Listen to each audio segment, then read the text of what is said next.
नमस्कार दोस्तों। देखिए, जो म्यांमार में अभी जो भूकंप आया ना उसके लिए भारत सरकार है उसने मदद का हाथ आगे बढ़ाया है, जिसमें भारत सरकार के प्राइम मिनिस्टर नरेंद्र मोदी ने इसके मदद के लिए ऑपरेशन ब्रह्मा एक अभियान चलाया है, जिसके अंतर्गत क्या है कि जितनी भी आवश्यकता की चीजें हैं, जैसे खाने पीने की चीजें हैं या फिर मेडिकल फैसिलिटीज है या कोई जैसे रहने या सोने की जो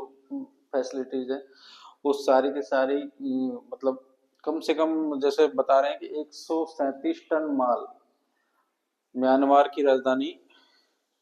नेपताव तक पहुंचा दिया है। एक्चुअली क्या अभी जो हुआ है वो तो खैर एक अननेचुरल कंडीशन है, जो भूकंप आया है भूकंप की वजह से जो परेशानी है उसके लिए ऑपरेशन ब्रह्मा ये अभियान भारत सरकार द्वारा इनकी मदद के लिए चलाया गया है। लेकिन अब होता क्या है कि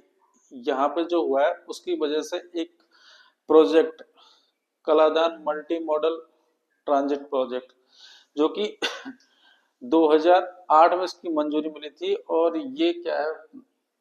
2021 तक इसका काम लगभग पूरा होना था। लेकिन अब इसकी वजह से ये वाला फिर से न्यूज में आ गया है, क्योंकि इसका जो वर्क है वो काफी स्लो चल रहा है और ये प्रोजेक्ट बहुत ही इम्पोर्टेंट है भारत के लिए, क्योंकि चीन ने, आपको पता हो 2017 में जब डोकलाम विवाद हुआ था, तो डोकलाम विवाद के टाइम में क्या है, जो हमारा सिलीगुड़ी कॉरिडोर है जो कि बहुत छोटा है, एक 18 किलोमीटर की पट्टी है जो कि पूरे नॉर्थ ईस्ट को कवर करती है। उस टाइम क्या है, भारत सरकार को ये सस्पेंस हुआ था कि अगर चाइना ने इस सिलीगुड़ी कॉरिडोर को अगर बंद कर दिया तो हमारा क्या पूरा नॉर्थ ईस्ट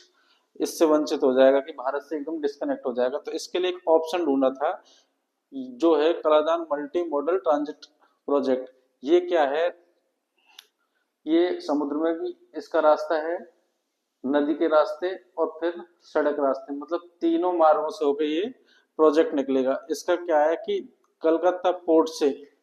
कलकत्ता जो भारत का पोर्ट है और सितवे पोर्ट जो म्यांमार का पोर्ट है, पहले कलकत्ता से सितवे जाएंगे, सितवे पोर्ट मतलब समुद्री मार्ग है, सितवे पोर्ट से कलादान नदी है, कलादान नदी से आइजोल जो कि मिजोरम की राजधानी, मतलब नॉर्थ ईस्ट का हमारा जो लास्ट स्टेट है, वहां तक सड़क रास्ते से, तो तीनों रास्ते कवर हो जाते हैं। तो ये क्या है, इस भूकंप की वजह से ये वाला प्रोजेक्ट फिर से न्यूज में आ गया है, तो ये बड़ा इम्पोर्टेंट है एक बार फिर से। ठीक है, ओके, थैंक यू।